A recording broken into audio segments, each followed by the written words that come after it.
दिल्ली के मुख्यमंत्री Arvind Kejriwal action mode में आए और उन्होंने ट्वीट करके जानकारी दी। उन्होंने अपने ट्वीट में बताया कि सिक्किम भारत का अभिन्न अंग है और इस तरह की गलतियों को बर्दाश्त नहीं किया जा सकता। और साथ ही यह भी जानकारी दी कि जो संबंधित अधिकारी है उनको सस्पेंड कर दिया गया है। ये बड़ी खबर आपको बता रहे हैं, दिल्ली सरकार ने यह विवादित विज्ञापन अब वापस ले लिया है। आपको बता दें, कांग्रेस और बीजेपी ने दिल्ली सरकार के खिलाफ मोर्चा खोल दिया था और लगातार गंभीर आरोप दिल्ली सरकार पर लगाए जा रहे थे।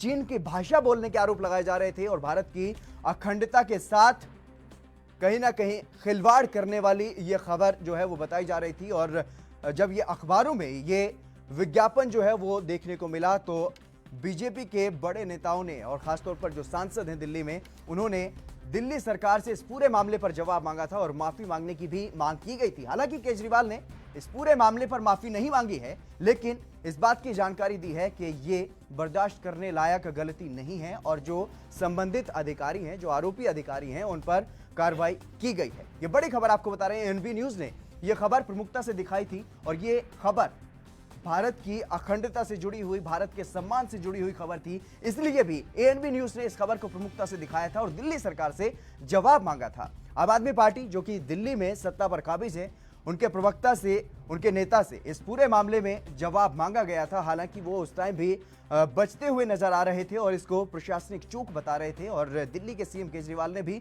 इस खबर को, इस घटना को प्रशासनिक चूक बताया और इस पूरे मामले पर उन्होंने कहा है कि इस एडवर्टाइजमेंट को, इस विज्ञापन को वापस ले लिया गया है और जो आरोपी अधिकारी हैं उनको सस्पेंड कर दिया गया है। एक राहत की खबर सामने आई है।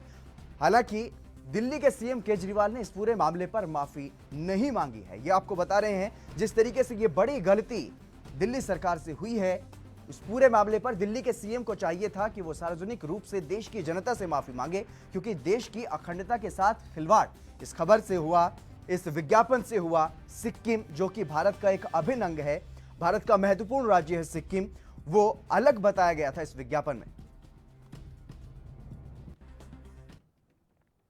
इस खबर पर हमारे साथ चंद्रशेखर त्रिशूल, राजनीतिक संपादक हमारे एएनबी न्यूज के, हमारे साथ जुड़ गए हैं। चंद्रशेखर जी, किस तरीके से देखते हैं जिस तरीके से एएनबी न्यूज ने इस खबर को प्रमुखता से दिखाया, इस मामले पर आम आदमी पार्टी जो कि दिल्ली में सत्ता पर काबिज है उससे जवाब मांगा और अब इस पूरे मामले पर एक्शन देखने को मिला है और अब विज्ञापन वापस ले लिया है और जो आरोपी अधिकारी हैं उनको सस्पेंड भी कर दिया गया है।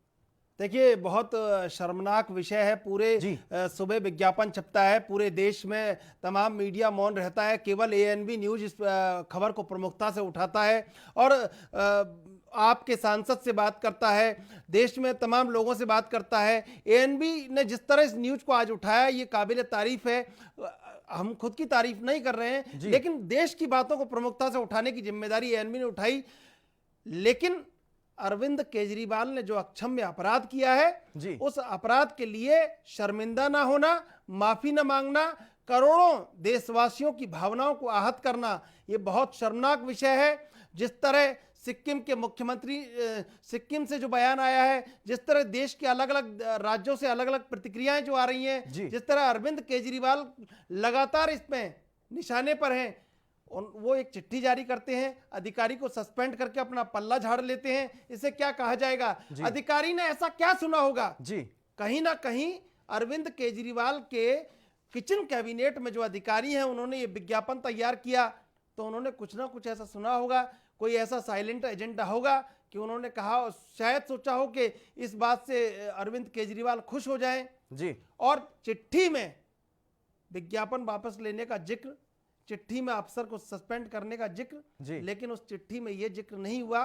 दिल्ली के मुख्यमंत्री को चिट्ठी जारी करनी चाहिए थी कि करोड़ों देशवासियों की भावनाएं आहत हुई हैं, मैं इस पे माफी मांगता हूं, मैं शर्मिंदा हूं। तो ये सबसे ज्यादा शर्मनाक विषय है कि अरविंद केजरीवाल महज एक चिट्ठी जारी करके इन करोड़ों देशवासियों की भावनाओं पर धूल डाल रहे हैं। ये बहुत गहरा अपराध है, अक्षम्य अपराध है। चंद्रशेखर जी, हम जो ट्वीट दर्शकों को दिखा रहे हैं उसमें साफ तौर पर उन्होंने ये लिखा है कि यह गलती बर्दाश्त करने लायक नहीं है, लेकिन यह गलती दिल्ली सरकार से हुई है जिसके मुखिया खुद केजरीवाल हैं। क्या उनको इस मामले पर माफी नहीं मांगनी चाहिए? निश्चित रूप से हितेंद्र, माफी मांगनी चाहिए पूरे देशवासियों के सामने। वो यदा कदा ये इनके प्रकार टीवी पर आते रहते हैं, टीवी पर आने के मौके ढूंढते रहते हैं। अब ऐसा मौका जब पूरा देश उनसे ये सुनना चाहता है कि आप एक सच्चे देशभक्त हैं, सच्चे भारतीय हैं और दिल्ली के मुख्यमंत्री हैं, आप मुख्यमंत्री हैं।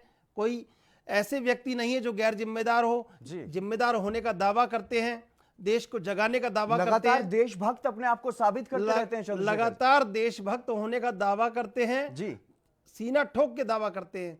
तब ये बात कहीं खलती है कि महज चिट्ठी में 2 शब्द लिखने देना कि अधिकारी सस्पेंड कर दिया गया है, विज्ञापन को वापस ले लिया गया है, इससे ज्यादा शर्मिंदगी का विषय कुछ नहीं है। दिल्ली सरकार के लिए शर्मिंदगी का विषय है। अरविंद केजरीवाल को तुरंत इस पर माफीनामा लोगों को देना चाहिए और अपनी माफी तुरंत प्रस्तुत करनी चाहिए। यह अरविंद केजरीवाल का ऐसा एक कदम हो सकता है जिससे लोग उन्हें माफ कर दें, नहीं तो जिस तरह करोड़ों भावनाएं आहत हुई हैं, अरविंद केजरीवाल को कभी कोई माफ नहीं कर सकता कि वो देश को तोड़ने की कोशिश कर रहे हैं। जी, तमाम जानकारी देने के लिए और तमाम बातचीत करने के लिए चंद्रशेखर त्रिशूल जी, आपका बहुत बहुत शुक्रिया। तो जिस तरीके से दिल्ली सरकार से ये एक अपराध हुआ है और दिल्ली सरकार ने माना है, इस विज्ञापन को अब वापस भी ले लिया है, जिस तरीके से विरोध के सुर अब उठ रहे थे देश भर में, खुद सिक्किम सरकार ने इस पर आपत्ति जताई, दिल्ली के राज्यपाल ने आपत्ति जताई, जिसके बाद दिल्ली की सरकार ने इस विज्ञापन को वापस लिया और जो आरोपी जो अधिकारी थे उनको सस्पेंड भी कर दिया गया है। इस बात की जानकारी खुद दिल्ली के सीएम केजरीवाल ने दी है। हालांकि उन्होंने माफी नहीं मांगी है, इसलिए एएनबी न्यूज उनसे अभी भी यह मांग करता है कि जिस तरीके से भारत का यह अपमान हुआ है, इसके लिए दिल्ली के सीएम को देशवासियों से माफी मांगनी चाहिए, सिक्किम की जनता से, देश की जनता से माफी मांगनी चाहिए।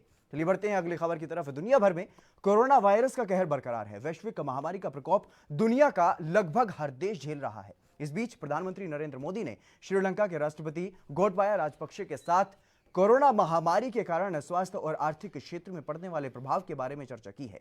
टेलीफोन पर बातचीत के दौरान प्रधानमंत्री ने श्रीलंका के राष्ट्रपति को आश्वस्त किया है कि भारत महामारी के प्रभाव को कम करने के लिए श्रीलंका को हर संभव मदद जारी रखेगा। पीएम मोदी ने ट्वीट करके कहा है कि श्रीलंका के राष्ट्रपति गोटबाया राजपक्षे के साथ एक उत्कृष्ट बातचीत की। श्रीलंका उनके नेतृत्व में कोविड-19 को प्रभावी ढंग से लड़ रहा है और भारत महामारी और इसके आर्थिक प्रभाव से निपटने में करीबी समुद्री पड़ोसी का समर्थन करना जारी रखेगा। हम श्रीलंका में भारतीय सहायता प्राप्त विकास परियोजनाओं में तेजी लाने के लिए सहमत हैं और निवेश लिंक को भी मजबूत किया।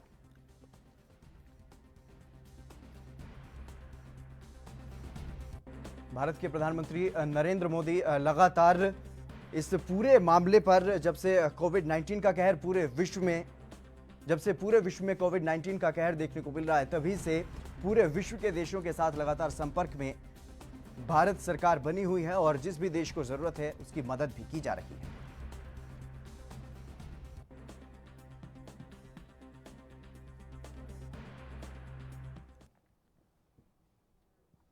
चक्रवात अम्फान से बुरी तरह से प्रभावित हुए राज्य पश्चिम बंगाल के राज्यपाल जगदीप धनखड़ ने कहा है कि उनका इस संबंध में राज्य सरकार से उनकी कोई चर्चा नहीं हुई है। धनखड़ ने इसे दुर्भाग्यपूर्ण बताया है। धनखड़ ने कहा कि मेरी राज्य सरकार से कोई बात नहीं हुई है, ये दुर्भाग्यपूर्ण है। मेरी भारतीय तटरक्षक बल और बीएसएफ से विस्तृत रूप से चर्चा हुई है और उन्होंने बेहतरीन कार्य किया है। मैंने सेना से बात की है, वो राहत कार्य के लिए तैयार थे।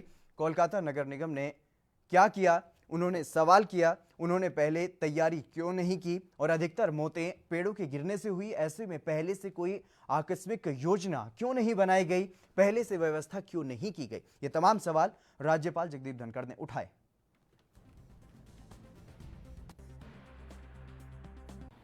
जो मुझे बताया जा रहा है वो बड़ा पीड़ाजनक है। कलकत्ते शहर के अंदर पानी की समस्या है, बिजली की समस्या है, कनेक्टिविटी की समस्या है और सड़क पर आवागमन की समस्या है। ये टीका टिप्पणी का समय नहीं है,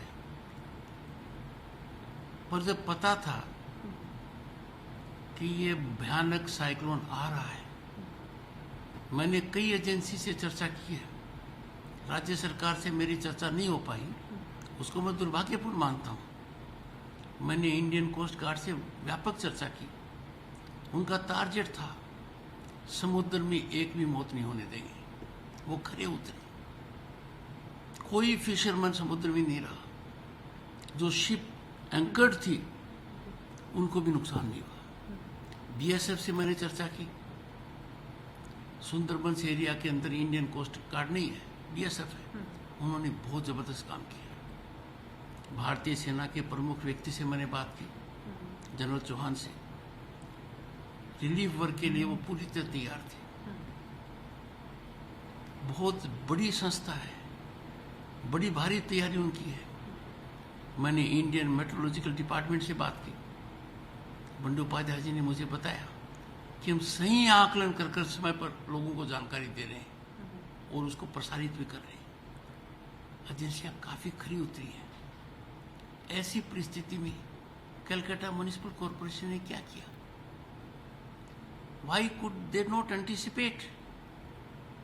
हम कोविड-19 के कॉम्बैट में हैं, जहां पहली हिदायत है घर के अंदर रही है,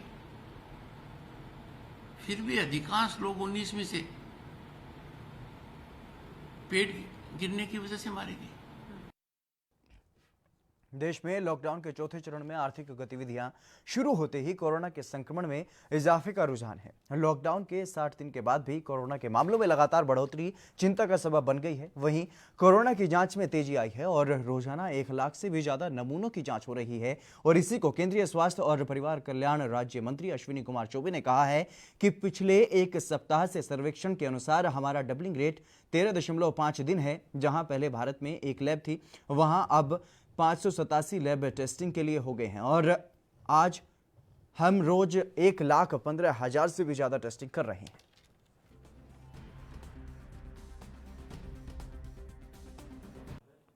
देखिए, संख्या बढ़ रही है, कुछ राज्यों में बढ़ रही है। आप जानते हैं कि इसको 3 तरह से लेना चाहिए। पहली बार तो जो विदेशों से लोग आए, चीन के उस आक्रमण के बाद, चीन में जो ये बात दिसंबर में प्रस्फुटित हुआ, तो प्रधानमंत्री श्री नरेंद्र भाई मोदी जी ने तुरंत ही हमें मार्गदर्शन दिया और हम लोगों ने स्वास्थ्य मंत्रालय की ओर से इसकी बैठक प्रारंभ करके और फिर बाद में ग्रुप ऑफ मिनिस्टर्स बने गए और ग्रुप ऑफ मिनिस्टर्स की दर्जनों मीटिंग हुई और फिर बाद में हम लोगों ने एम्बेसडर जो हवाई सेवा था उसको भी स्थगित किया, फिर रेल सेवा स्थगित हुआ, लॉकडाउन शुरू हो गया। प्रधानमंत्री जी ने उचित समय पर लॉकडाउन किया, उसका काफ़ी लाभ मिला है और करोड़ों लोगों को हमने इससे बचाया है, इसमें कहीं दो मत नहीं। और दुनिया में आज बेहतर स्थिति भारत की है। ये ठीक है कि आपने जो कहा संख्या के कारण आज संख्या बढ़ रही है, 1.25 लाख की संख्या देश में हुई है, इसमें दो मत नहीं। लेकिन जहाँ संख्या बढ़ रही है वो हमारे लिए बहुत चिंता का विषय वो नहीं है। चिंता का विषय ये है, वो चुनौती जरूर हो सकता है और हमने उस चुनौती को सामना करने के लिए तैयारी भी किया है। लेकिन आपकी जानकारी के लिए कि हम ये चिंतित हैं कि सब लोग लॉकडाउन का पालन करते रहें। जब तक ये लॉकडाउन ना हो, अपना 2 गज की दूरी बनाए रखना जो है, मास्क पहनना घरों से बाहर निकलने पर और स्वच्छता, हाथ धोने इत्यादि का जो काम है ये बराबर करना। कांग्रेस नेता ने राहुल गांधी लॉकडाउन में फंसे हुए प्रवासी मजदूरों की मुश्किलों को लेकर के लगातार केंद्र सरकार पर हमलावर हैं और राहुल ने 16 मई को सुखदेव विहार फ्लाईओवर के पास इन मजदूरों से बातचीत की थी। राहुल गांधी ने अपने यूट्यूब चैनल पर एक वीडियो साझा की है और इसी को लेकर के जेडीयू नेता केसी त्यागी ने भी अपनी प्रतिक्रिया दी है। ये सत्य है कि जो कामगार हैं, जो प्रवासी मजदूर हैं, वो बहुत मुसीबत में हैं। नौकरी कामकाज से बेदखल कर दिए गए हैं, खाने के लिए नहीं है, ठहरने के लिए नहीं है, जाने के लिए साधन नहीं। सर, 7 करोड़ का पैकेज प्रधानमंत्री की तरफ से दिया गया है, इसको लेकर के भी कांग्रेस की तरफ से आलोचना की जा रही है। सोनिया गांधी जी ने कल विपक्षी दलों की मीटिंग बुलाई तो उसमें कहा था कि एक भद्दा मजाक किया गया है देश के साथ। नहीं, ऐसा कहना भी उचित नहीं है, लेकिन ये दीर्घकालीन उपाय ज़्यादा हैं बजाय अल्पकालीन के। यूपी के अयोध्या जनपद के NH 28 पर हुए हादसे में बस के 2 क्लीनरों समेत 4 लोगों की मौत के बाद उनके परिवारों की आर्थिक मदद के लिए समाजवादी पार्टी सामने आई है। समाजवादी पार्टी की ओर से मृतकों के परिवारों को 1-1 लाख रुपए की सहायता उपलब्ध कराने की बात कही गई है और गत 22 मई को NH 28 पर रोनाही थाना क्षेत्र में सती चौरा के पास भीषण सड़क हादसा हो गया था। हरियाणा के गुरुग्राम से पश्चिम बंगाल के मालदा जा रही कामगारों से भरी बस को पीछे से आ रही एक लग्जरी बस ने टक्कर मार दी थी और इस हादसे में बस के 2 क्लीनर समेत कुल 4 लोगों की मौत हो गई थी, जबकि 3 लोग घायल हो गए थे। मृतकों के परिवारों को समाजवादी पार्टी की ओर से आर्थिक सहायता उपलब्ध कराने की घोषणा की गई है। शव का पोस्टमार्टम होने के बाद समाजवादी पार्टी की ओर से अपने खर्चे पर क्लीनरों के शव को उनके पैतृक गांव तक पहुंचाया जा रहा है।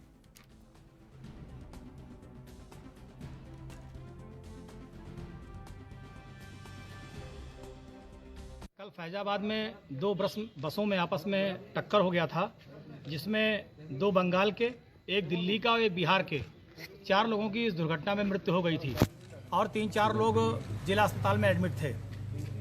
समाजवादी पार्टी के राष्ट्रीय अध्यक्ष जी का निर्देश प्राप्त हुआ, जानकारी हुई और चारों लोगों का पोस्टमार्टम कराया जा रहा है। हम लोग सुबह से हैं पोस्टमार्टम हाउस पर, पंचनामा हुआ, चारों लोगों के लिए अलग अलग गाड़ियों की व्यवस्था कराई गई है। चारों बॉडी इनके परिवार में भेजी जा रही है।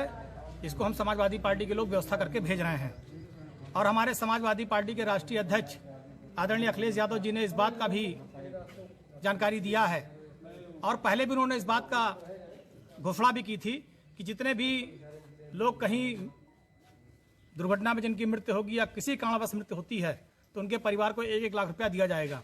इन परिवारों को भी 1-1 लाख रुपया चारों लोगों को हमारे पार्टी के राष्ट्रीय अध्यक्ष आदरणीय अखिलेश यादव जी के द्वारा दिया जाएगा।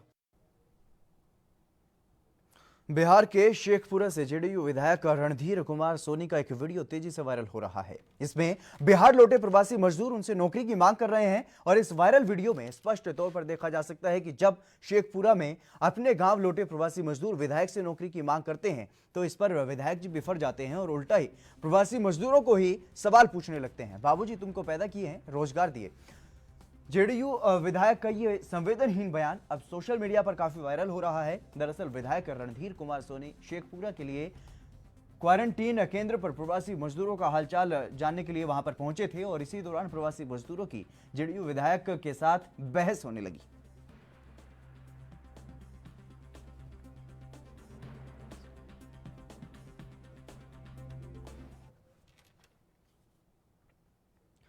कोरोना वायरस के कारण लंबे समय से क्रिकेट बंद है। हालांकि अब धीरे धीरे फिर से खेल शुरू करने का प्रयास भी किया जा रहा है और जिसको देखकर आईसीसी ने भी अपना काम शुरू कर दिया है। वायरस के बीच खेल शुरू होने को लेकर के ही उन्होंने कुछ नियम बनाए हैं और इस पर कांग्रेस नेता राजीव शुक्ला ने अपनी राय दी है।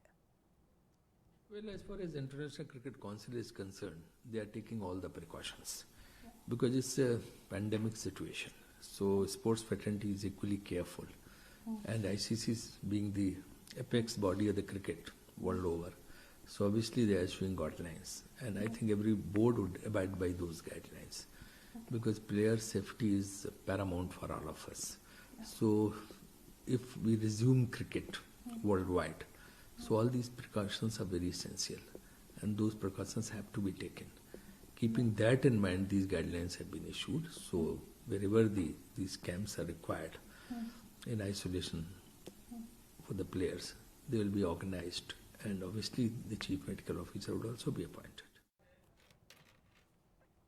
इनेलो नेता अभय चौटाला ने हरियाणा की भाजपा जसपा सरकार पर निशाना साधा है। फसल खरीद मामले से लेकर के अवैध शराब मामले तक प्रदेश के कई अहम मुद्दों को उन्होंने उजागर किया और साथ ही सीएम मनोहर लाल और डिप्टी सीएम दुष्यंत चौटाला को खुली बहस करने की चुनौती भी दी। ये तो केवल और केवल सारा दिन आप लोगों के सामने बैठ करके अपनी तस्वीर लोगों तक दिखाते हैं। एक चीफ मिनिस्टर तो इस काम में लगा हुआ है कि वो रोजाना अखबार में ऐड दे करके अपनी फोटो छपा करके प्रदेश की सरकार का पैसा जाया कर रहे हैं। और दूसरा जो डिप्टी चीफ मिनिस्टर है वो सारा दिन आप लोगों के बीच में बैठ करके सारा दिन झूठ बोलने का काम करता है। अगर ये झूठ नहीं बोलते तो मैं आपके माध्यम से चीफ मिनिस्टर को भी उसको भी दोनों को इस बात का चैलेंज करता हूं कि वो किसी चैनल पे कहीं सार्वजनिक की जगह पे आके इन सब बातों पे चर्चा कर ले ताकि इनकी अच्छी ढंग से पोल खुल जाए। इसीलिए अनिल विज जी ने सभी में ये बात कही है। उन्होंने एक चिट्ठी लिखी है अपने सेक्रेटरी को कि इस एससीटी के पास भी एसआईटी जितनी पावर होनी चाहिए। अब तक तो उस मामले को भी इन्होंने गोलमाल किया हुआ है, अब तक तो कागजों में घूम रही है जो ये बनाया गया है जो सारा। तो मान के चलो कि इसमें बहुत सारे लोग ऐसे शामिल हैं जो सीधे सीधे सरकार के साथ जुड़े हुए हैं, जिनका सरकार के साथ बड़ा रिश्ता है। इसलिए मैं आपके माध्यम से कहना चाहता हूं कि एसआईटी का ही गठन हो, और एसआईटी के गठन करके मैं तो कहता हूं टीसी गुप्ता जी को अपने आप को सरेंडर कर लेना चाहिए, हटा लेना चाहिए इससे। कल को उसके ऊपर इस बात की आंच आएगी कि सरकारी दबाव में आकर के उसने भी इस तरह की कोई रिपोर्ट पेश करी। 2 तारीख को जिस सड़क पे भी जाता हूँ उसी मंडी में बैठ जाऊंगा। आप कहते हो मंडियां खाली हो जाएगी, मैं पेमेंट की बात कर रहा हूं। किसान की पेमेंट 2 तारीख से पहले सरकार ने अगर नहीं दी तो 100% हजारों लोगों को साथ लेकर के धरना दूंगा। मेरी भाभी जो है बारडा विधानसभा क्षेत्र की नुमाइंदगी करती है, वो बारी बारी टमाटर की बात कर रही थी, बारी बारी सरकार से कह रही थी कि वहाँ कोई कारखाना लगाए, वहाँ के किसान टमाटर का उत्पादन करते हैं, सब्जियों का उत्पादन करते हैं, उनके लिए कोई अच्छा कदम उठाया जाए। उनके लिए सरकार ने जो अच्छा कदम उठाया वो भी आपको बताता हूँ। वहाँ के किसानों के पास मैं जाकर के आया था, हजारों किसान धरने पे बैठे हैं, टमाटर की खेती करने वाले इन दिनों में तोशाम के अंदर बैठे हैं। और जो तोशाम में किसान बैठा हुआ है उसकी हालत ये है कि उसने अपना टमाटर मंडी में ले जाकर के बेचने की बजाय सड़कों पे फेंक दिया। हजारों क्विंटल टमाटर सड़कों पे पड़ा है। और वहाँ के किसान ने खुल करके ये कहा है कि अगर हमारे टमाटर का हमें मुआवजा नहीं दिया गया तो हम आत्महत्या करने पे मजबूर हो जाएंगे। अगर किसी किसान ने आत्महत्या कर ली तो उसके लिए जिम्मेवार कौन होगा? हिमाचल के जयराम मंत्रिमंडल ने प्रदेश के लाखों अभिभावकों को बड़ी राहत दी है। निजी स्कूलों में अपने बच्चों को पढ़ाने वाले अभिभावकों को अब मार्च से मई तक की सिर्फ ट्यूशन फी ही चुकानी होगी। और शनिवार को राज्य मंत्रिमंडल की बैठक में शिक्षा विभाग के प्रस्ताव पर विस्तार से चर्चा हो। साथ ही साथ कुछ निर्णय जो है वो लॉकडाउन से संबंधित भी लिए गए हैं। लॉकडाउन से संबंधित जो है वो एक तो प्राइवेट स्कूलों की फीस जो है वो इस लॉकडाउन और कोरोना वायरस के दौर में जो है वो क्या हो, इसका निर्णय कैबिनेट ने लिया है कि सभी विद्यार्थियों से ट्यूशन फीस ले सकेंगे जो ऑनलाइन शिक्षा दे रहे हैं। अपने teaching and non teaching staff को वो सैलरी देते रहेंगे, उनको निकालेंगे नहीं। और बहुत सारे जो है गाइडलाइंस के साथ जो है वो ये ऑर्डर पास किया है। अन्य कोई फंड जो है वो इस पीरियड में नहीं ले सकेंगे। दूसरा जो है वो महत्वपूर्ण निर्णय इससे संबंधित जो लिया गया है वो पब्लिक ट्रांसपोर्ट 1 जून से चलाई जाएगी, जो सोशल डिस्टेंसिंग मेंटेन करेगी, फिर उसके हिसाब से ही उसकी कैपेसिटी तय होगी। चलिए फिलहाल रुकेंगे एक छोटे से ब्रेक के लिए, जल्द हाजिर होंगे।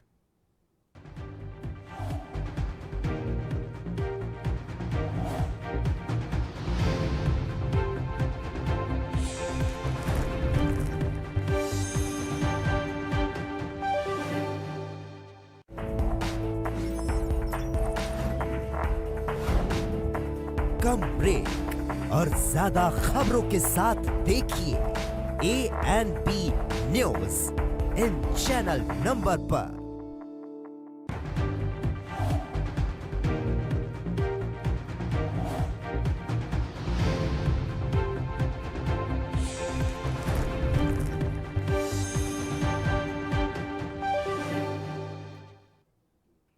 ब्रेक के बाद एक बार फिर से आप सभी का स्वागत है। खबरों में आगे बढ़ेंगे। राहुल गांधी के प्रवासी मजदूरों का दर्द दिखाते एक वीडियो साझा करने के मामले ने सियासत को गरमा दिया है। बयानबाजी का दौर जारी है और इस बीच कांग्रेस नेता राशिद अलवी ने भी इस मामले पर अपनी प्रतिक्रिया दी है।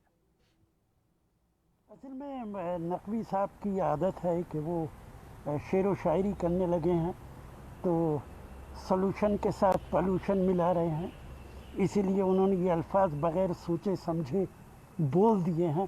शायद उन्हें मालूम नहीं कि पॉल्यूशन का क्या मतलब होता है।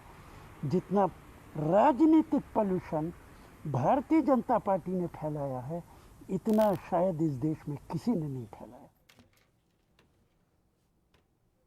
रमज़ान का पाक महीना बस अलविदा कहने को तैयार है। रमज़ान के ख़त्म होते ही जो ईद मनाई जाती है उसे ईद उल फितर कहा जाता है और इस्लाम समुदाय में इस त्यौहार को बड़ी धूमधाम से मनाया जाता है। इस बार ईद 25 मई को मनाई जाएगी। इस बात की जानकारी देते हुए दिल्ली के जामा मस्जिद के शाही इमाम सैयद अहमद बुखारी ने कहा है कि ईद उल फितर 25 मई को मनाई जाएगी और क्योंकि आज चांद नहीं दिखाई दिया और ये महत्वपूर्ण है कि हम सावधानी बरतें और सोशल डिस्टेंसिंग बनाए रखें। हमें हाथ मिलाने और गले मिलने से दूर रहना चाहिए। हमें सरकार के दिशा निर्देशों का पालन करना चाहिए।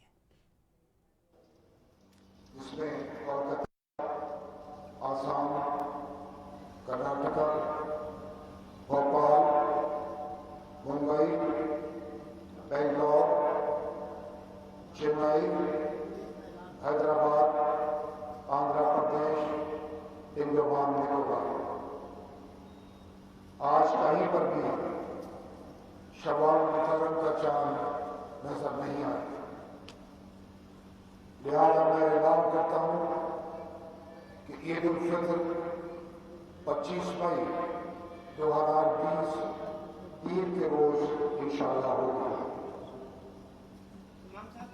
आप सबको मैं पेश की मुबारकबाद पेश करता हूँ और दुआ करूँ कि अल्लाह रब्बुल इज्जत आपकी हम सब की इबादतों को कबूल फरमाए।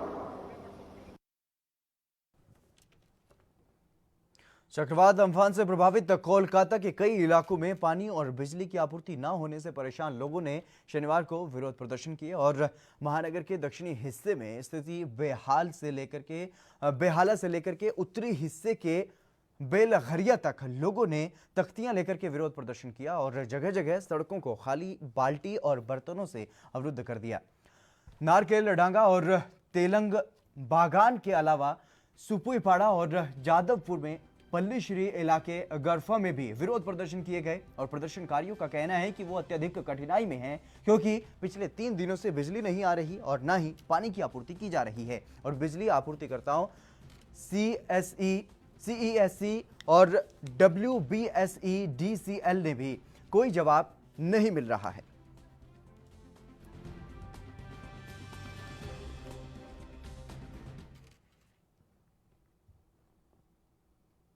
पश्चिम बंगाल की मुख्यमंत्री ममता बनर्जी ने रेल मंत्रालय से तूफान अम्फान के मद्देनजर श्रमिक ट्रेनों को लेकर के एक गुजारिश की है। उन्होंने रेल मंत्रालय से कहा है कि 26 मई तक पश्चिम बंगाल में श्रमिक विशेष ट्रेनों को नहीं भेजा जाए क्योंकि महाचक्रवात अम्फान के कारण राज्य पूरी तरह से प्रभावित हुआ है और पश्चिम बंगाल के मुख्य सचिव राजीव सिन्हा की ओर से रेलवे बोर्ड के प्रमुख VK यादव को 22 मई को लिखे गए पत्र में कहा गया है कि तूफान ने राज्य में मौजूदा इंफ्रास्ट्रक्चर को भारी नुकसान पहुंचाया है, इसलिए इन ट्रेनों को 26 मई तक न भेजा जाए। गौरतलब है कि पश्चिम बंगाल में महातूफान अम्फान आया था और इसके बाद यहां पर जानमाल का भारी नुकसान हुआ। राज्यों के प्रशासनिक अधिकारी स्थिति को सामान्य करने की कोशिशों में जुटे हुए हैं।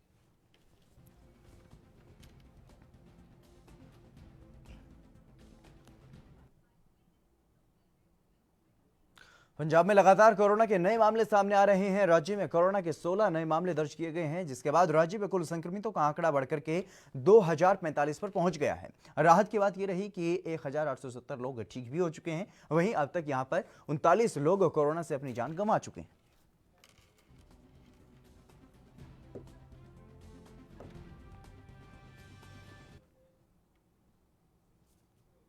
पूरी दुनिया में कोरोना वायरस के लिए जिम्मेदार चीन पर अब अमेरिका ने पकड़ बनानी शुरू कर दी है।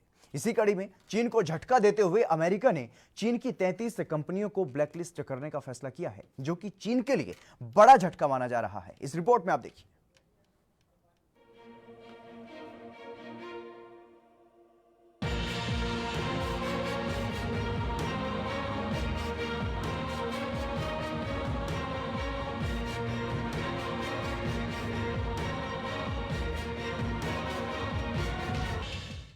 कोरोना वायरस को लेकर जारी आरोप प्रत्यारोप और बढ़ते तनाव के बीच अमेरिका ने चीन को झटका दिया। अमेरिका ने चीन की 33 कंपनियों और अन्य संस्थानों को इकोनॉमी ब्लैकलिस्ट में डालने का फैसला लिया है।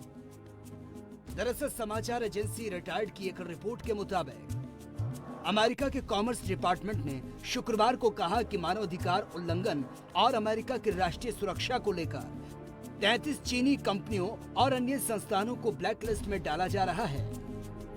रिपोर्ट में अमेरिकी कॉमर्स डिपार्टमेंट के हवाले से कहा गया, चीन में बेघर मुसलमानों के हाईटेक सर्विलांस, जबरन काम कराने और मनमाने तरीके से लोगों को हिरासत में रखने और मानवाधिकार के उल्लंघन में भागीदार होने की वजह से 9 कंपनियों पर प्रतिबंध लगाए जा रहे हैं।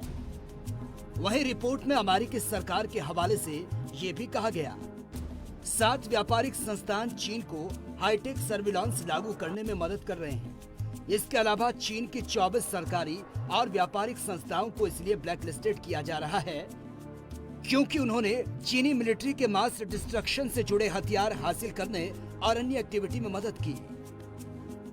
आपको बता दें कि कोरोना वायरस को लेकर अमेरिका और चीन एक दूसरे पर जमकर आरोप लगा रहे हैं।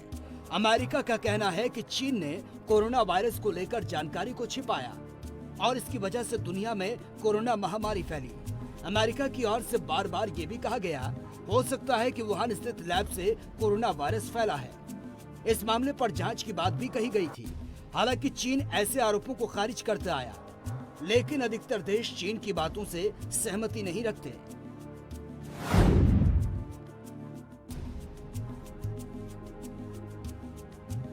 गौरतलब है कि पूरी दुनिया में अब तक कोरोना महामारी के 53 लाख से अधिक मामले सामने आ चुके हैं, जबकि 3.5 लाख के करीब लोगों की मौत की खबर है। बात अगर अमेरिका की करें तो अकेले अमेरिका में 16.5 लाख के करीब लोग संक्रमित हुए हैं, जबकि 98,000 के करीब लोगों की मौत हो चुकी है। Special report ANB news.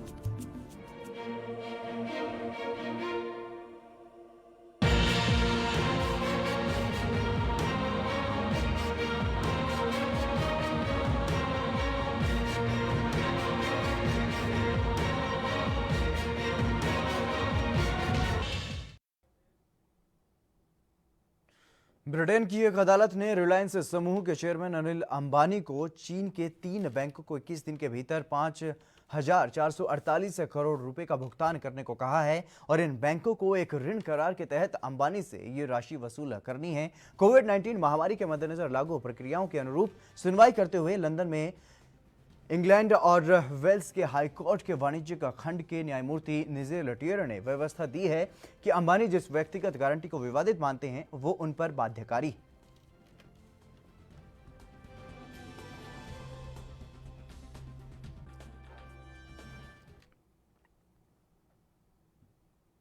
Punjab में लगभग 2 महीने से जिला श्री मुक्तसर साहिब कोरोना वायरस की मार झेल रहा है और एक और जहां कोरोना अपने पैर पसारता जा रहा है तो वहीं दूसरी ओर सरकारी स्कूल के अध्यापकों की लापरवाही भी सामने आ रही है।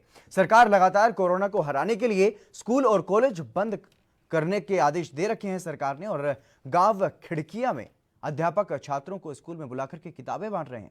स्कूल के हेड टीचर ने अपनी 3 जूनियर अध्यापकों को विद्यालय पहुंचने का आदेश दिया, जिसकी पुष्टि विद्यालय में मौजूद अध्यापिका निर्मलजीत कौर ने की है, लेकिन खुद हेडमास्टर विद्यालय में नहीं थी। छात्रों के परिजनों का कहना है कि उनको भी व्हाट्सएप पर मैसेज करके बच्चों को स्कूल बुलाया गया था।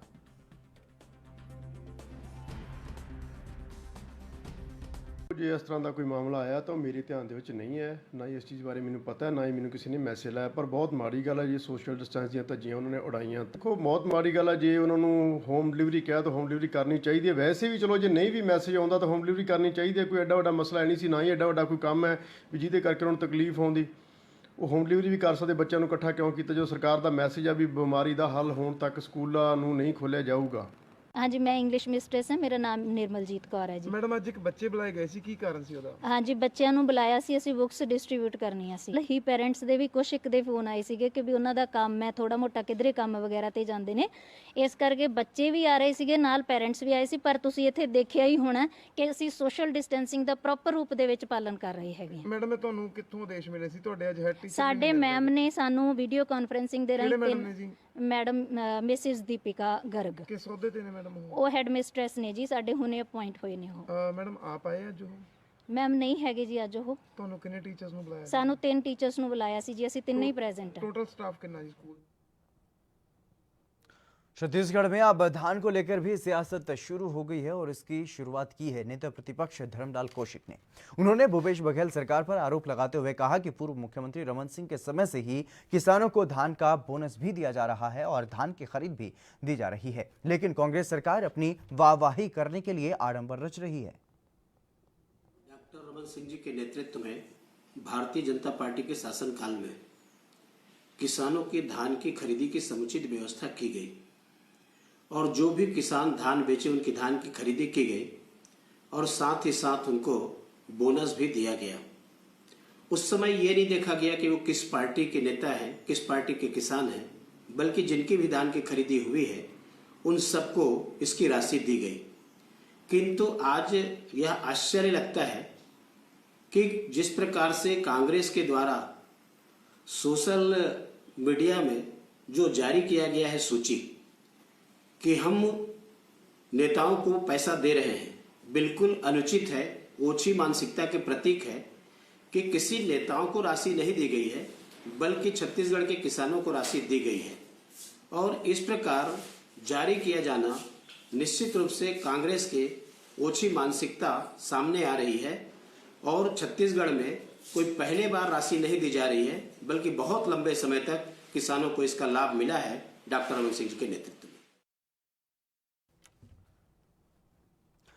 क्वारंटीन सेंटर में अव्यवस्थाओं को लेकर के सोशल मीडिया में वीडियो वायरल करने के बाद युवक से कथित रूप से मारपीट करने का मामला शांत होता नजर नहीं आ रहा है। राज्यसभा सदस्य रामविचार नेताम द्वारा प्रशासनिक व्यवस्था पर सवाल उठाए जाने के बाद केंद्रीय राज्य मंत्री रेणुका सिंह ने भी बलरामपुर कलेक्टर और पुलिस अधीक्षक को पूरे मामले की जांच कर निष्पक्ष कार्रवाई करने का निर्देश दिया है। रेणुका ने पूरे मामले में प्रशासन की भूमिका पर सवाल खड़े किए हैं। केंद्रीय राज्य मंत्री रेणुका सिंह ने बलरामपुर जिले के ग्राम डोरा स्थित क्वारंटीन सेंटर के बाहर नियमों का पालन करते हुए फिजिकल डिस्टेंसिंग के साथ युवक से मुलाकात की। उन्होंने संपूर्ण घटना की जानकारी ली। युवक ने केंद्रीय राज्य मंत्री को अवगत करवाया और उसे बलरामपुर के क्वारंटीन सेंटर में रखा गया था। सेंटर में खाने पीने की व्यवस्था सही नहीं थी। सोने नहाने तक की उचित व्यवस्था प्रशासन द्वारा नहीं कराई गई थी। बुनियादी सुविधाओं के लिए क्वारंटीन किए गए लोग परेशान थे और उन्होंने कई बार समस्याओं को लेकर के प्रशासन को भी अवगत कराया था।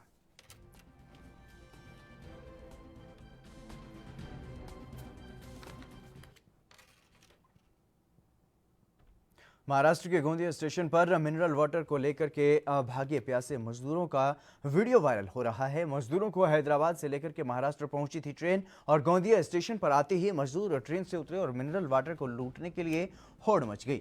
तस्वीरों में आप देख सकते हैं किस तरह से मजदूर पानी की बोतलों को लेकर के भाग रहे हैं और ये मजदूर इतने प्यासे थे कि जैसे ही इन्हें पानी की बोतलें दिखाई दी तो वो उन पर टूट पड़े। जिसके हाथ में जितनी बोतलें लगी वो उतनी ही समेटकर भागने लगा।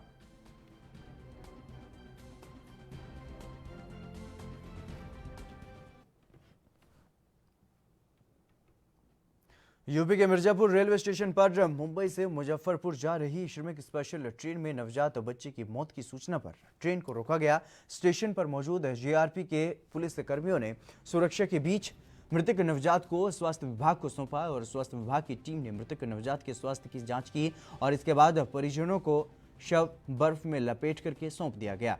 इसके बाद ट्रेन को आगे के लिए रवाना किया गया। स्टेशन पर ट्रेन लगभग 20 मिनट तक रुकी थी।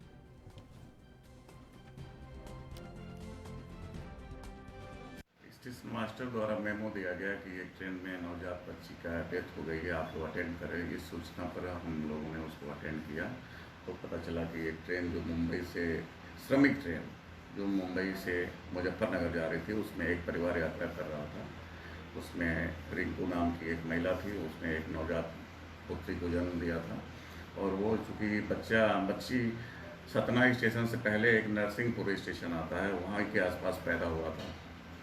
यहाँ हम लोगों ने उसको अटेंड किया, डॉक्टर साहब को बुलाया तो बच्ची मृत पाई गई।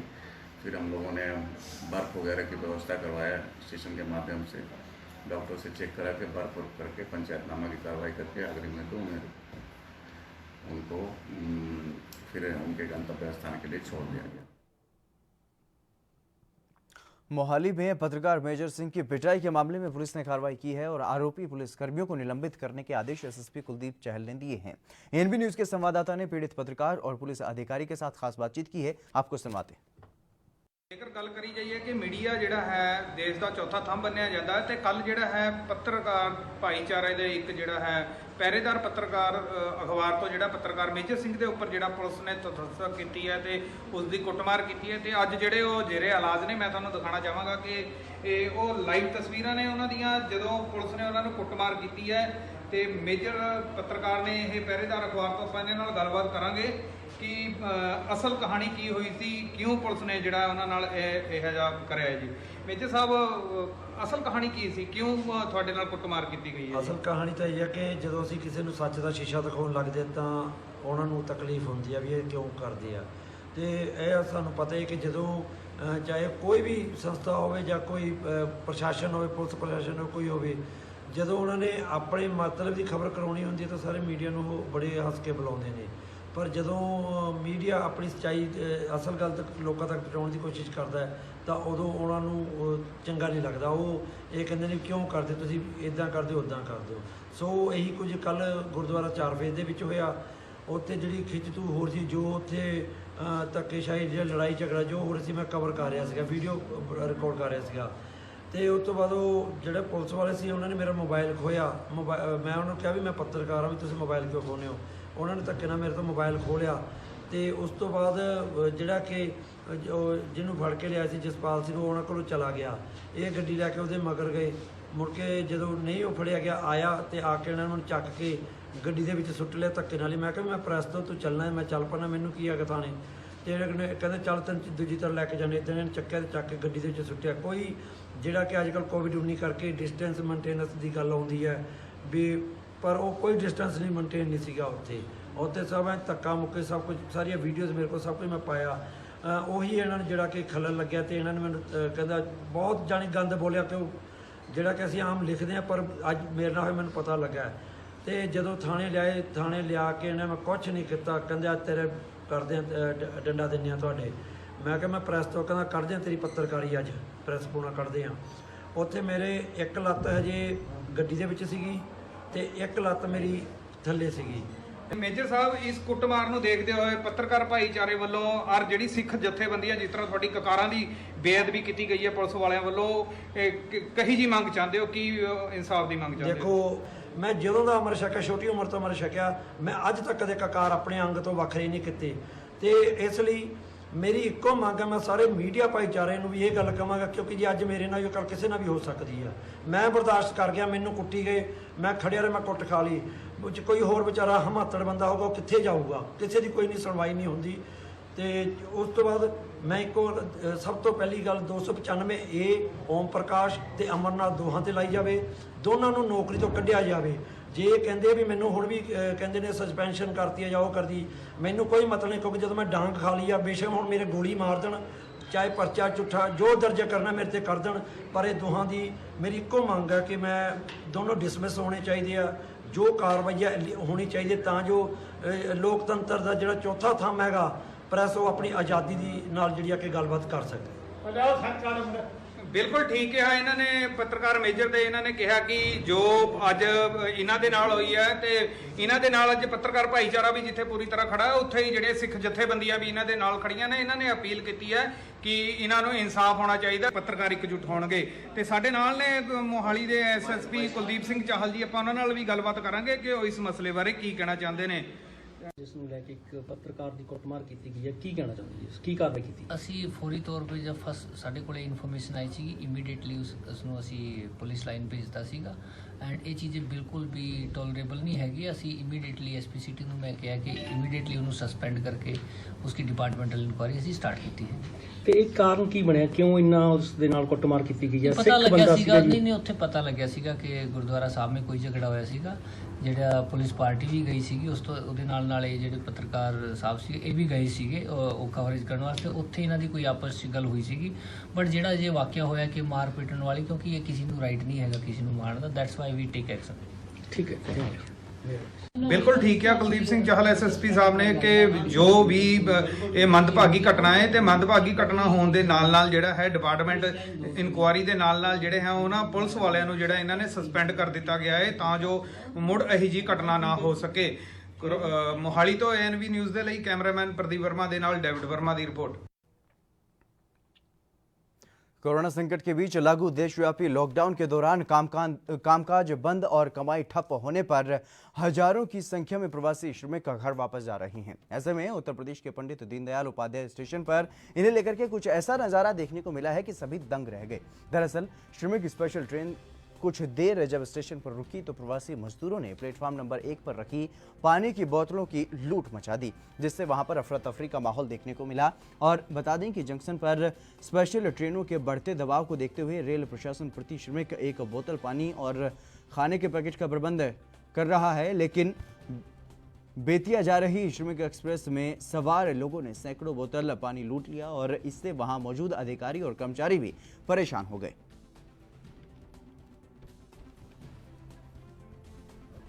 इमोशंस हाई हो जाते हैं तो लोगों को कंट्रोल करने में कभी कभी दिक्कत होती है, बट इसको कंट्रोल किया गया है। हुआ क्या था कि वो उसी वक्त कुछ पानी की सप्लाई हुई थी और उसको जब तक अंदर रखा जाता गाड़ियों का आवागमन हम रोक नहीं सकते, बट इसको हम लोगों ने देख लिया और इसको सारी बॉटल सब अंदर करा भी दी गई है, तो इसमें अभी ये इस तरीके की वारदात दोबारा नहीं होगी। सर ये किस ट्रेन का मामला था और किस नंबर प्लेटफॉर्म पे ट्रेन आई थी, कहाँ से ट्रेन आई थी और क्या आप कार्रवाई कर रहे हैं, सर डिटेल बता दीजिए प्लीज। ये 1 नंबर पे ट्रेन आई थी, इसका ओरिजिन डेस्टिनेशन अभी मुझे एकदम से याद नहीं है, आज सुबह की घटना है और इसमें यही आदेश दिए गए हैं कि पानी वगैरह जो भी चीज़ सप्लाई होती है उसको तुरंत सेफ एंड सिक्योर जगह पर रखिए।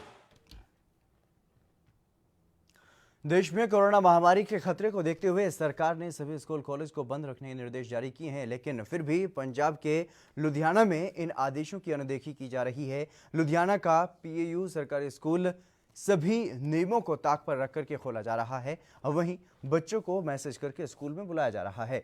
और जब स्कूल प्रशासन से इस बारे में बात करनी चाहिए तो कुछ भी बोलने से स्कूल प्रशासन बचता हुआ दिखाई दिया।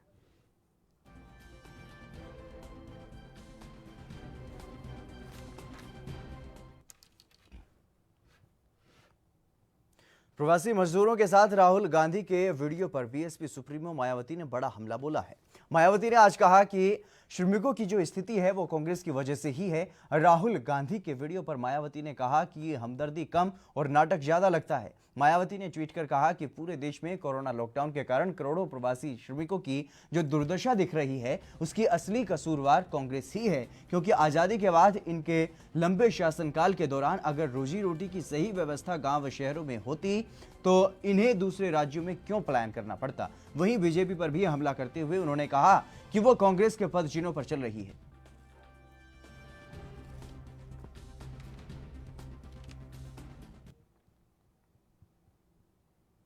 राहुल गांधी के मजदूरों के साथ वाले वीडियो पर अब राजनीति तेज हो गई है। मायावती ने इसे मजाक बताया है तो वहीं बीजेपी नेता गोपाल कृष्ण अग्रवाल ने भी इसको ड्रामा बताकर के कांग्रेस पर निशाना साधा है। उन्होंने क्या कुछ कहा है आपको सुनवाते हैं। पूरी तरह से लग रहा है कि वो एयर कंडीशन कार से उतर के सड़क पे बैठ जा रहे हैं और ये कह रहे हैं अगर उनको गरीबों के या प्रवासी मजदूरों के लिए कुछ करना है तो फिर वो बसें जो दी थी वो वापस क्यों बुलवाई, और 36 लाख का बिल राजस्थान सरकार ने क्यों उत्तर प्रदेश सरकार को कोटा के स्टूडेंट्स के लिए भेजा, जबकि 19 लाख रुपया पहले ही उत्तर प्रदेश सरकार दे चुका है। ये पूरी तरह से ड्रामा एक के बाद एक करा जा रहा है कांग्रेस के और उनके नेताओं के द्वारा।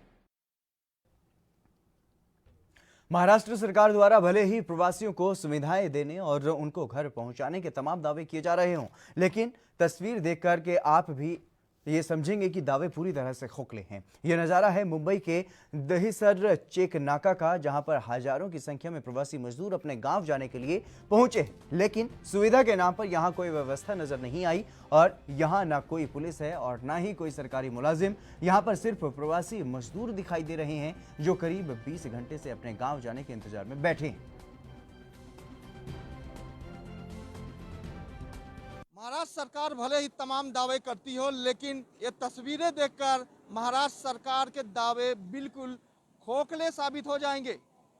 इस समय उपस्थित हम मुंबई के दहिसर चकनाका के पास, जहां पर आप देख सकते हैं कि यहां पर हजारों की संख्या में प्रवासी मजदूर के साथ साथ तमाम लोग अपने अपने गांव जाने के लिए यहाँ उपस्थित है, लेकिन सुविधाओं के नाम पर यहाँ सारी चीज़ें नदारत आ रही है। आप देख पा रहे हैं कि सुबह से लोग यहाँ बैठकर इंतजार कर रहे हैं कि सरकार की कोई व्यवस्था होगी और इनको उनके गांव भेजा जाएगा, लेकिन कोई भी सुविधा नहीं है, जिसके चलते ये यहाँ पर कम से कम 8 से 10 घंटे बैठने पर मजबूर हैं। आप देख पा रहे हैं दूसरी तरफ मुंबई की एसटी बस लगा दी गई है। बताया जा रहा है कि सुबह से ही एसटी बसों को छोड़ा जा रहा है। ये बस सेवा मुंबई से एमपी के बॉर्डर तक लोगों को दी जाती है। उसके बाद एमपी सरकार द्वारा एसटी बस सेवा दी जा रही है, लेकिन ये दावा कितने सही है, इसकी जानकारी यहाँ के लोगों से ही लेंगे कि किस तरह से। आप कब से बैठे हैं? पूरे 5 घंटा हो गया। क्या बोला गया आपको? यही बैठने के लिए बोले गए हैं। तो कोई बस सेवा मिली आपको? नहीं मिली। आप कहाँ जाने वाले? बिहार जाने वाले हैं। बिहार। क्या आपको कोई सेवा यहाँ मिल रही है? नहीं, हम लोग सुबह से लाइन में आए, कुछ सेवा नहीं मिल रहा है। आप कहाँ जाने वाले? हम भी बिहार जाने वाले हैं। सुबह से इधर लाइन लगाए हैं, तो रेलवे लाइन स्टेशन पर गए तो वो लोग बोला कि चलो उधर से बस से छोड़ देंगे, और इधर आए तो नंबर लगा के अभी सुबह से नंबर लगाए थे, अभी शाम हुआ तो लोग बोल रहे हैं कि अभी नहीं जाएगा बस कोई। जाहिर सी बात है, आज सुबह से ये लोग खड़े हैं, लेकिन अब इनको ये बताया जा रहा है कि आज नहीं जाएगी बस सेवा, अब कल आपको दी जाएगी। अब इस तस्वीरों को देखकर समझ सकते हैं कि किस तरह से महाराष्ट्र प्रशासन जो है लगातार फेल होते आ रहा है। ऐसे में दूसरी तस्वीरें आपको दिखाएंगे कि किस तरह से लोग लगातार सोशल डिस्टेंसिंग की धज्जियां उड़ाते हुए भी नजर आ रहे हैं। हालांकि इनको इस बात का इल्म नहीं है कि इनके इकट्ठा होने से बीमारी इनके घर तक जाएगी, इनके समाज तक जाएगी, लेकिन उसके बावजूद भी इनको अपने गांव जाना है, अपने घर जाना है, अपने परिवार के साथ जाना है। कैमरा पर्सन गुजरात के साथ मैं प्रकाश सोनी, एनबी न्यूज, मुंबई। पंजाब के जिला श्री फतेहगढ़ साहिब ने कोरोना पर विजय हासिल करते हुए कोरोना मुक्त होने का तमगा हासिल कर लिया है। फतेहगढ़ साहिब के civil surgeon doctor N K. Agarwal ने इस बारे में ज़्यादा जानकारी देते हुए क्या कुछ कहा है, आपको सुनवाते हैं। ਜ਼ਿਲ੍ਹਾ ਫਤਿਹਗੜ੍ਹ ਸਾਹਿਬ ਵਾਸਤੇ ਸਾਡੇ ਅੱਜ ਇੱਕ ਬੜੀ ਰਾਹਤ ਦੀ ਖਬਰ ਆਈ ਹੈ। ਸਾਡੇ ਜ਼ਿਲ੍ਹੇ 'ਚ ਜਿੰਨੇ ਵੀ ਕੇਸ ਸਾਡੇ ਪੋਜ਼ਿਟਿਵ ਕੇਸਿਸ ਸੀਗੇ, ਅੱਜ ਉਹ ਸਾਰੇ ਇਲਾਜ ਤੋਂ ਦੌਰਾਨ ਠੀਕ ਹੋ ਕੇ ਆਪਣੇ ਘਰੋਂ ਘਰੀ ਚਲੇ ਗਏ ਨੇ। ਸਾਡੇ ਜ਼ਿਲ੍ਹੇ ਵਿੱਚ ਟੋਟਲ 57 ਕੇਸ ਪੋਜ਼ਿਟਿਵ ਆਏ ਸੀਗੇ, ਜਿਨ੍ਹਾਂ ਦਾ ਅਸੀਂ ਗਿਆਨ ਸਾਗਰ ਵਿੱਚੋਂ ਇਲਾਜ ਕਰਾਇਆ ਸੀ, ਤੇ ਅੱਜ ਜਿਹੜਾ ਲਾਸਟ ਸਾਡਾ ਮਰੀਜ਼ ਸੀਗਾ ਉਹ ਵੀ ਉੱਥੋਂ ਗਿਆਨ ਸਾਗਰ ਤੋਂ ਛੁੱਟੀ ਲੈ ਕੇ ਆਪਣੇ ਘਰ ਸੁਖੀ ਸ਼ਾਂਤੀ ਚਲਾ ਗਿਆ ਹੈ। ਮੈਂ ਧੰਨਵਾਦ ਕਰਦਾ ਆਪਣੇ ਸਾਰੇ ਹੈਲਥ ਮਹਿਕਮੇ ਦੇ ਸਟਾਫ ਦਾ, ਜ਼ਿਲ੍ਹਾ ਪ੍ਰਸ਼ਾਸਨ ਦਾ, ਪੁਲਿਸ ਮਹਿਕਮੇ ਦਾ, ਜਿਨ੍ਹਾਂ ਨੇ ਸਾਡੇ ਨਾਲ ਬਹੁਤ ਜ਼ਿਆਦਾ ਸਹਿਯੋਗ ਕੀਤਾ ਹੈ। ਇਹਨਾਂ ਪੇਸ਼ੈਂਟਸ ਨੂੰ ਟਰੇਸ ਕਰਨ ਦਾ, ਕੰਟੈਕਟ ਟਰੇਸਿੰਗ ਸਾਰੀ ਇਹਨਾਂ ਨੇ ਮੇਰੇ ਨਾਲ ਕਰਵਾਈ ਹੈ, ਇਹਨਾਂ ਦੇ ਸੈਂਪਲਿੰਗ ਦਾ, ਤੇ ਨਾਲ ਹੀ ਇਹਨਾਂ ਨੇ ਜਿਹੜੀ ਸਾਡੀ ਹੈਲਪ ਕੀਤੀ ਹੈ ਹਰ ਮੌਕੇ ਤੇ। ਮੈਂ ਸਾਰੇ ਜ਼ਿਲ੍ਹਾ ਪ੍ਰਸ਼ਾਸਨ ਦਾ ਤੇ ਆਪਣੇ ਸਿਹਤ ਵਿਭਾਗ ਦੇ ਹਰ ਕਰਮਚਾਰੀ ਦਾ, ਜਿਹੜਾ ਸਾਡੇ ਨਾਲ ਇਸ ਔਖੀ ਘੜੀ ਦੇ ਵਿੱਚ ਖੜਾ ਹੋਇਆ ਸੀ, ਉਹਦਾ ਮੈਂ ਬਹੁਤ ਬਹੁਤ ਧੰਨਵਾਦ ਕਰਦਾ। चलिए फिलहाल मेरे साथ खबरों में बस इतना ही, दीजिए इजाजत, नमस्कार।